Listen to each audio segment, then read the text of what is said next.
Assalamualaikum warahmatullahi wabarakatuh. Ketemu lagi kita, teman-teman.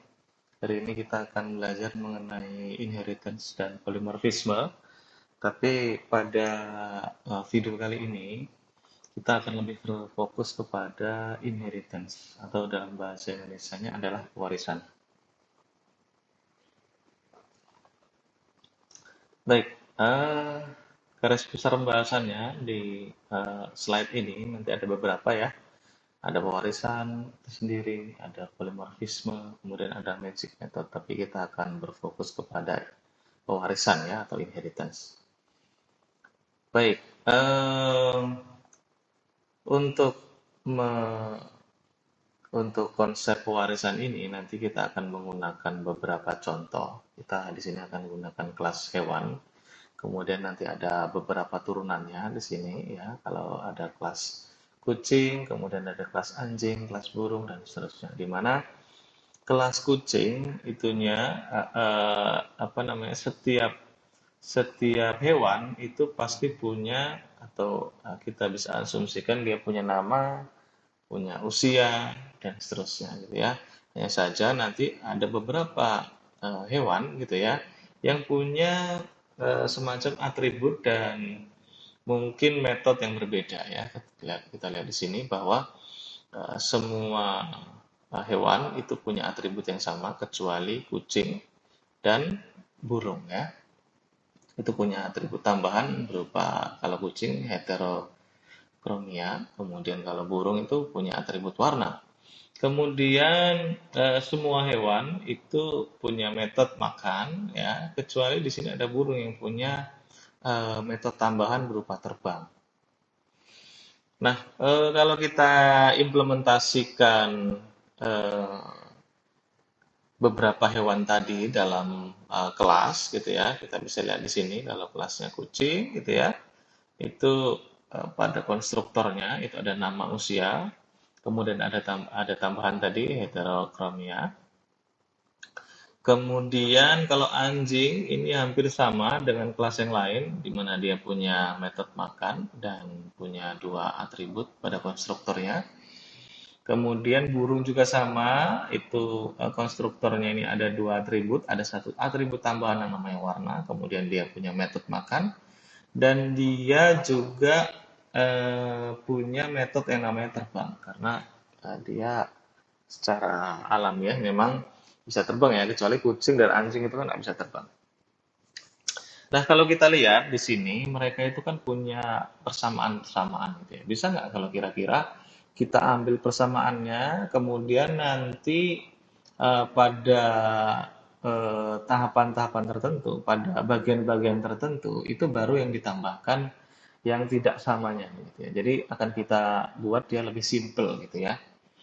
Nah, ini kalau misalnya kita buat satu persatu ini mungkin akan rumit ya, bukan rumit ya. Kodenya kalau kita lihat di sini adalah eh, banyak gitu ya, banyak, banyak, banyak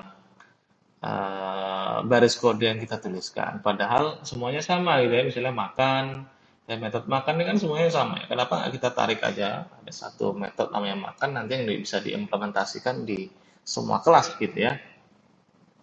Kemudian juga ada atribut nama dan usia, gitu ya. Jadi nanti kalau ditulis dengan cara seperti ini, itu selain kita banyak ngetik, yang kedua kalau misalnya ada yang berubah gitu ya, misalnya metode makan ini berubah, makannya selain kita mengubah pada satu kelas, kelas yang lain juga harus kita ubah nanti. Kalau misalnya sama gitu ya, dan nanti perubahannya itu diimplementasikan di semua kelas gitu ya. Kalau kita ubah satu berarti kita harus ubah manual di banyak tempat gitu ya. Di kucingnya akan diubah, anjingnya juga akan diubah gitu.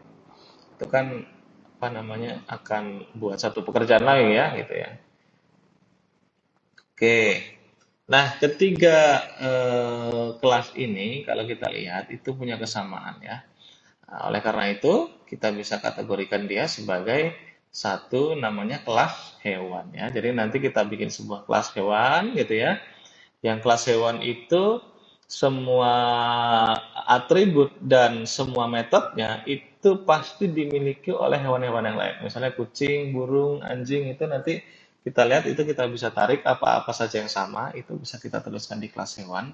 Nah, kelas hewan nanti itu akan mewariskan sifat-sifat dan metode yang dimiliki ya kepada kelas-kelas turunannya gitu ya. Oke, ini ya konsep pewarisan. Jadi konsep ini di OOP itu di Object Oriented Programming itu sebuah kelas itu bisa mewarisi atribut dan fungsi ya atau atribut dan metode dari orang tuanya ya.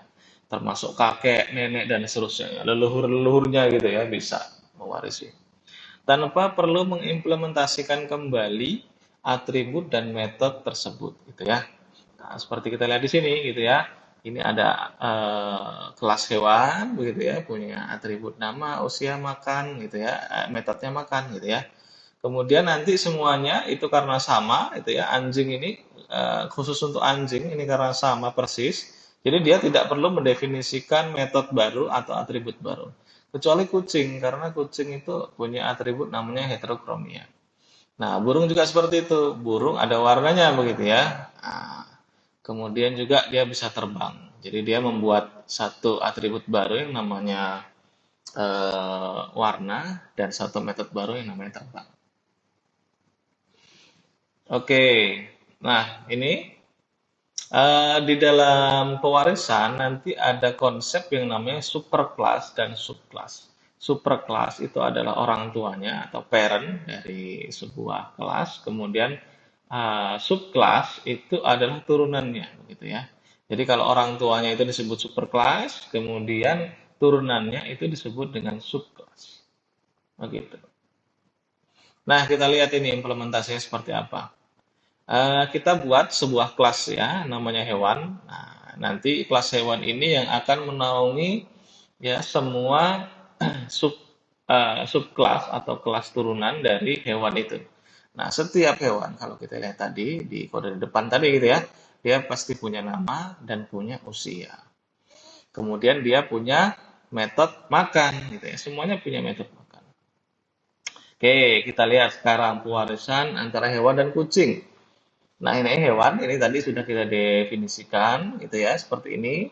Kemudian ini kelas sebelumnya, kalau kucing seperti ini ya, ini konstruktornya seperti ini. Dia mendefinisikan semua atributnya, kemudian dia akan mendefinisikan metode makan. Ini di kode sebelumnya ya. Nah, setelah ada pewarisan, penulisan pada apa ini namanya ini kelas turunan kucing gitu ya. Kucing adalah turunan dari hewan gitu ya. Itu hanya akan mendefinisikan satu atribut baru yang namanya heterokromia. Sedangkan metodenya itu akan mengambil metode dari kelas supernya atau kelas parentnya begitu ya, dan metodenya, metode yang lain gitu ya, itu tidak usah didefinisikan karena apa? Karena kucing itu otomatis akan mewarisi metode yang dimiliki oleh orang tuanya atau parentnya atau kelas parentnya gitu ya, yang namanya makan. Jadi walaupun di sini tidak didefinisikan, kucing itu akan otomatis ya mewarisi semua metode dan atribut yang dimiliki oleh kelas parentnya yaitu adalah kelas hewan. Oke, kita lihat di sini cara mendefinisikan atau cara mengimplementasikannya seperti apa. Nah, cara mengimplementasikan bahwa kucing itu nanti adalah turunan dari hewan, itu mudah sekali caranya ya. Tulis kelas seperti biasa, kelas kucing. Bedanya sekarang tambahin ada dalam kurung di sini ya. Nah, kalau ada dalam kurung seperti ini artinya nanti si kucing ini akan mewarisi kelas hewan ya, akan mewarisi semua metode dan atribut yang dimiliki oleh hewan. Seperti itu. Oke, kita lihat nih keterangannya. Jadi subclass ya, ini adalah konsep dari pewarisan. Subclass adalah kelas baru yang memperluas kelas yang sudah ada. Dengan cara apa? Dengan cara ya menambahkan atribut dan fungsi dan metode baru gitu ya pada kelas yang ada gitu ya. Nah, ini juga bisa ditambahkan yang lain-lain lagi gitu ya. Jadi bukan cuma itu, nanti mungkin misalnya ada kelas metode dan seterusnya itu ya. Jadi istilahnya subkelas itu ya atau kelas anak atau kelas child gitu ya, apapun itu istilahnya, itu akan mewarisi orang tuanya, sifat-sifat orang tuanya, metode orang tuanya, kemudian dia juga bisa membuat atribut baru dan metode baru. Gitu. Nih, tadi sudah dijelaskan untuk membuat kelas anak, caranya dengan menulis nama kelas dari kelas anak itu, kemudian memasukkan nama kelas induknya, ya, atau kelas parent gitu ya. Kemudian ada kata kunci super, ini ya. Kata kunci super ini mengacu kepada super kelas dari kelas ini, gitu ya. Dari kelas saat ini. Ya, jadi ketika super digunakan, ia akan memanggil konstruktor dari super kelas. Oke, kita lihat di sini ya. Nih super, gitu ya. Ini super. Ini artinya dia akan memanggil kelas parentnya, gitu ya, kelas orang tuanya. Kemudian init artinya dia akan membuat konstruktor yang sama persis dengan kelas parentnya, ya. Kemudian di sini karena konstruktornya karena kelas kucing ini tadi punya sifat lain yaitu sifat heterokromnya, maka nanti di konstruktor ini ya selain dia mendefinisikan apa ini konstruktor seperti ini, jadi nanti dia akan menghasilkan atribut nama dan usia gitu ya. Kemudian juga akan membuat atribut baru namanya heterokromnya. Oke ya. Nah, kelas super ini juga bisa tidak dipanggil. Nah, nanti kita lihat ini ya penjelasan dari ini setelah ini ya nanti ya. Kemudian kelas super akan mengembalikan objek dalam konteks superclass. Dalam hal ini hewan, ya, mengembalikan objek dalam konteks superclass. Kemudian kita cukup menggunakan kembali metode superclass, ya, itu di bagian init, gitu ya. Oke, kenapa kita harus menggunakan super gitu ya? Super, kemudian titik init gitu ya. Nah, karena namanya sama kan. Kalau kita memanggil init punyanya kelas, kita akan manggil metode init yang dimiliki oleh kelas parent, ya berarti harus super titik underscore underscore init gitu ya, seperti itu. Baik, seperti ini gitu ya. Kita lihat ini implementasinya kalau kita running, kita eksekusi gitu ya. Kita membuat sebuah objek baru namanya Tom ya. Tom ini nanti adalah instan ya dari kucing ya. Kemudian ini ada 3 atribut ya yang jadi konstruktornya ya. Yang pertama adalah namanya, nama kucing itu namanya Tom di sini ya. Kemudian usianya ini 3, maksudnya 3 tahun. Kemudian apakah dia heterokromia? Ini tulisannya adalah tidak, gitu ya. Jadi nanti ketika kita misalnya panggil Tom makan, gitu ya, dia akan mencetak nilai, mencetak ini ya, mencetak string Tom sedang makan. Nah, kalau lihat di sini kita lihat kucing ya, kelas kucing itu kan nggak punya metode makan ya. Tapi ketika kita panggil di sini Tom makan ya, maka dia akan mencetak ini ya. Dia akan seolah-olah ini dikopikan ke sini gitu ya, atau dia akan mewarisi sifat makan ini. Nah, nama yang diacu di sini ya, itu adalah namanya Tom tadi. Gitu ya. Jadi semua ketika kita mewarisi sebuah kelas, semua metode ya dan semua atribut yang dimiliki oleh kelas parent itu juga akan otomatis dimiliki oleh kelas dari turunannya. Nah, seperti itu ya. Kita lihat di sini. Apakah Tom itu adalah instan dari kucing? Ya, karena di sini kan instan ya. Kucing, apa namanya, Tom itu kan instan dari kucing secara langsung. Nah, tapi ada yang menarik di sini. Apakah Tom juga instan dari hewan? Nah, ternyata jawabannya juga adalah true. Jadi is instan ini adalah sebuah fungsi yang mengembalikan nilai true atau false gitu ya. True itu kalau turun apa namanya instan dari sebuah kelas gitu ya. False kalau dia bukan merupakan instan dari kelas. Nah, di sini menarik karena Tom ini juga adalah instan dari kelas hewan. Nah, karena apa tadi? Karena si Tom ini adalah kucing dan kucing itu mewarisi hewan. Nah, seperti itu ya. Seperti itu. Oke, sini kita lihat kelas anjing. Nah, Nah, jadi sebelumnya seperti ini ya. Kalau kelas anjing ya, si kelas anjing ini dia atribut dan metodenya itu sama persis dengan yang dimiliki oleh kelas hewan. Nah, oleh sebab itu, cara melakukan implementasi ya terhadap kelas anjing ini ya itu eh, sedikit berbeda gitu ya. Kita cukup menuliskan kelas anjing ya, kemudian ini sebagai turunan dari kelas hewan, kemudian di sini ada kata kunci pas. Artinya apa ini? Artinya, ketika kita mendefinisikan kelas anjing yang merupakan turunan dari hewan, kemudian di sini kok pas tidak ada lagi kode program setelahnya, artinya kelas anjing ini nanti akan mewarisi semua metode dan atribut yang dimiliki oleh kelas hewan, tanpa dia melakukan memanggil konstruktor, kemudian dan seterusnya. Kalau kita lihat tadi itu ya, kita balik ke kelas kucing tadi. Nah, kalau di kelas kucing ini kan kita perlu memanggil kelas konstruktor dari parent-nya ya. Kemudian di sini kalau di kelas anjing tidak perlu. Karena apa? Karena sama persis. Nah, kenapa kucing memanggil kelas super? Ya, karena dia perlu atribut dari parent-nya, kemudian dia juga akan menambahkan akan menambahkan atribut baru namanya heterokromia. Nah, maka di sini konstruktornya ya kalau khusus kucing itu dia perlu memanggil konstruktor super ya konstruktor parentnya kemudian tambahkan dengan atribut dia sendiri. Untuk kelas anjing ya karena atribut dan metodenya sama kita tidak perlu melakukan apapun itu. Nah seperti itu ya.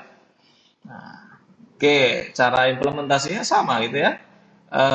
Kita tuliskan nama objeknya apa, kemudian ini adalah kelas kelas yang akan diinstan oleh si Spike ini, nama objek adalah Spike. Nah, kita tulis namanya siapa, namanya adalah Spike, kemudian umurnya adalah 3. Nah, maksudnya 3 tahun gitu ya. Kemudian kita bisa panggil di sini namanya Spike.nama gitu ya. Namanya adalah Spike. Spike.usia. Ah, ini keliru nih.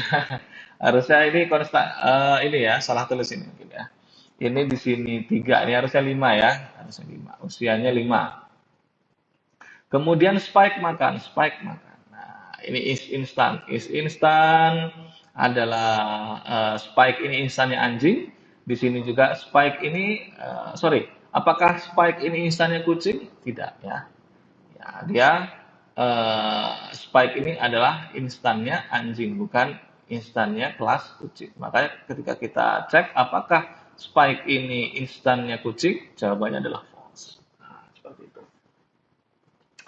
Oke, kita masuk lagi ke namanya kelas hewan, kelas burung ya. Ini juga hampir sama ya.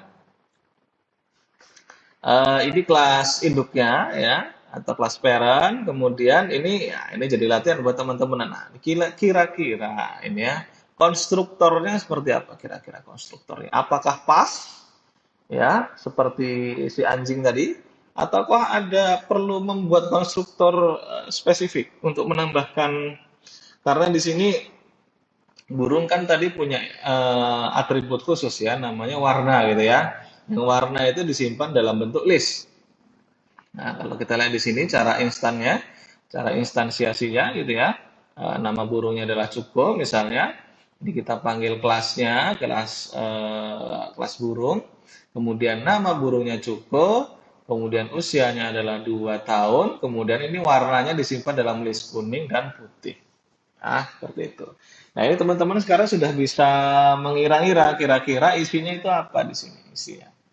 Nah, coba nanti kalau ada yang tahu, tulis di kolom komentar ya.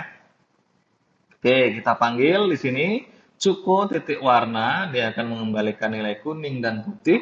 Kemudian kalau kita panggil cuko.nama, ya namanya adalah cuko. Kemudian cuko.usia ini adalah isinya 2. Kemudian cuko.makan, gitu ya. Nah, makan sendiri, ini adalah metode yang dimiliki oleh kelas hewan, gitu ya. Tapi dia bisa dipanggil ya, cuko sedang makan. Nah, ini cukup terbang ya. Ini gimana nih? Nah, ini kan cukup terbang ini adalah sebuah metode khusus ya yang dimiliki oleh burung dan tidak dimiliki oleh hewan yang lain. Maka teman-teman perlu membuat sebuah metode sendiri namanya terbang.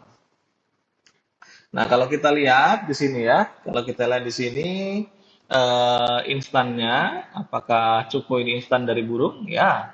Apakah cukup ini instan dari hewan? Iya juga, true ya. Kemudian kita lihat, apakah cukup instan dari kucing? Bukan. Apakah cukup juga instan dari anjing? Bukan juga, ya, seperti itu. Oke, ini jenis inheritance. Ini tadi single inheritance, teman-teman sudah lihat tadi inheritance-nya cuma satu ya. Ini kelasnya, contohnya tadi di kelas hewan. Jadi hewan itu ya instannya atau parentnya itu kelas dalam konteks ini adalah hewan gitu ya. Ada juga yang misalnya ini apa namanya eh bertingkat gitu ya, multi level inheritance. Ini diperbolehkan. Misalnya instan ini apa namanya eh burung gitu ya, merupakan instan dari hewan misalnya gitu ya. Hewan merupakan misalnya bukan instan ya, apa namanya parentnya ya, parent dari burung adalah hewan. Kemudian hewan ini parentnya mungkin adalah makhluk hidup misalnya ya, makhluk hidup misalnya seperti itu. Atau hewan bertulang belakang misalnya gitu ya. Ini jadi adalah konsep multiple inheritance. Kemudian ini ada hierarchical inheritance ya. Jadi apa ini namanya seperti itu ya. Hybrid inheritance campuran di antara jenis-jenis inheritance. Jadi memungkinkan gitu ya. Memungkinkan sebuah jenis inheritance ya, pewarisan antara satu dengan yang lain. Baik, kemudian kita lebih lanjut lagi tentang kelas super. Ini adalah metode, harus menjadi pertanyaan pertama dari konstruktor. Nah, ini juga ada satu kondisi ketika super itu tidak dipanggil, nanti akan dipanggil secara otomatis. Ini tadi terjadi di mana? Terjadi pada kelas turunan anjing gitu ya. Jadi kelas turunan anjing itu tadi kita tidak memanggil super ya pada konstruktornya kan?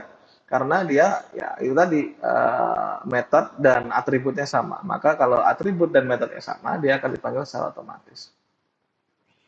Oke, ini tadi multiple inheritance ya. Multiple inheritance ini kita bisa mewarisi sifat dari lebih dari satu kelas induk. Nah, misalnya kita lihat di sini ya, kalau di kehidupan nyata seorang anak itu kan akan mewarisi sifat-sifat dari ayah dan ibunya. Misalnya warna kulitnya, kemudian apa namanya matanya, warna matanya, bentuk rambutnya, begitu ya, tinggi dan seterusnya gitu ya. Itu akan saling mewarisi begitu ya. Akan saling mengisi, sorry, akan saling mengisi. Misalnya ayah akan mewariskan apa, ibu akan mewariskan apa dan seterusnya. Oke, ini ya mekanismenya seperti ini ya. Kita definisikan kelas A, kelas B, kemudian cara mewariskannya ketika kita ini menggunakan pewarisan multiple itu tinggal di ini aja, diteruskan aja kelas yang mau diwariskan satu, kemudian ada koma gitu ya, kelas B. Ya. Ini artinya apa? Kelas C itu akan mewarisi sifat-sifat dan atribut dan metode dari kelas A dan kelas B. Oke, seperti ini ya. Kalau kita definisikan secara sintaks, ini child-nya, kemudian ini parent pertama, ini parent kedua, dan seterusnya. Ini memungkinkan ada beberapa parent di situ. Oke, ini adalah implementasinya ya. Kita lihat ya. Seorang ayah itu punya atribut nama, jenis kelamin, seorang ibu juga sama. Kemudian ayah itu punya satu metode khusus yang namanya bertani. Ya, kemudian kalau ibu tidak punya metode bertani, ibu itu memasak metodenya. Nah, kalau seorang anak mewarisi dari kelas ayah dan ibunya, maka ya si anak ini ya itu akan bisa akan mempunyai metode yang dimiliki ayah dan ibunya, kemudian mempunyai atribut yang dimiliki oleh ayah dan ibunya. Begitu ya.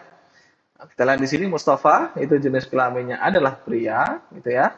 Kemudian si anak ini bisa bertani gitu ya. Ini kan metode dari ayahnya. Kemudian si anak juga bisa memasak yang merupakan ini turunan dari ibunya ya. Kalau kita tuliskan nanti kalau kita eksekusi gitu ya, Mustafa bertani di sawah, Mustafa juga memasak di dapur gitu. Oke, satu hal yang perlu diketahui dari multiple inheritance adalah jika nama fungsi atau metode yang diturunkan dari kelas induknya memiliki nama yang sama, fungsi yang manakah yang akan digunakan oleh anak tersebut? Ya, jawabannya adalah tergantung pada kelas mana yang diturunkan terlebih dahulu atau ditulis terlebih dahulu. Misalnya begini ya. Misalnya mana ya?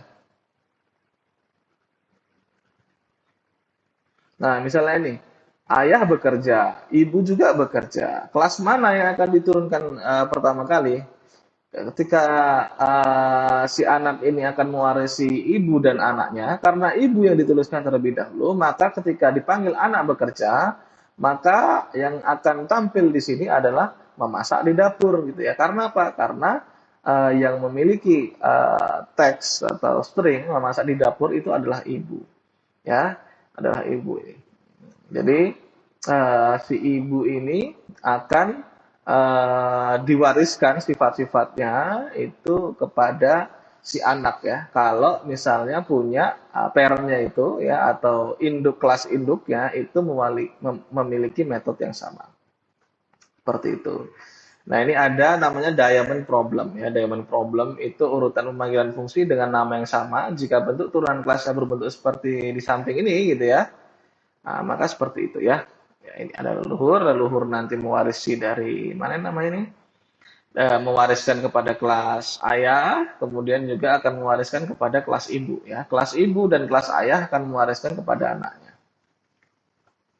Ya, kita lihat di sini ya. Ini kita bisa pakai fungsi help ya di Python sudah ada kita melakukan help terhadap objek instannya tadi ya. Terlihat pada kode program di atas ya diturunkan terlebih dahulu adalah kelas ibu. Sehingga fungsi pada kelas ibu menjadi prioritas untuk dieksekusi terlebih dahulu. Nah, baru selanjutnya adalah kelas ayah. Jadi uh, ordernya ya ini metode resolution ordernya atau metode-metode yang akan dimiliki itu adalah yang akan dieksekusi adalah metode yang dimiliki oleh si anak. Jadi kalau anak itu nanti punya metode yang sama, maka metode anak itu yang akan dieksekusi gitu ya. Kemudian metode ibu, kemudian kalau metodenya sama, metode ke ibu baru ke seterusnya, seterusnya, seterusnya. Itu urutannya seperti itu ya. Ini ya, kita bisa gunakan fungsi help. Oke, mungkin sampai sini dulu materi dari pewarisan. Kalau nanti ada pertanyaan, silahkan tuliskan di kolom komentar atau bisa masuk ke Google Classroom atau hubungi saya secara langsung lewat email ataupun WA gitu ya. Demikian yang bisa saya sampaikan. Saya ucapkan terima kasih. Assalamualaikum warahmatullahi wabarakatuh.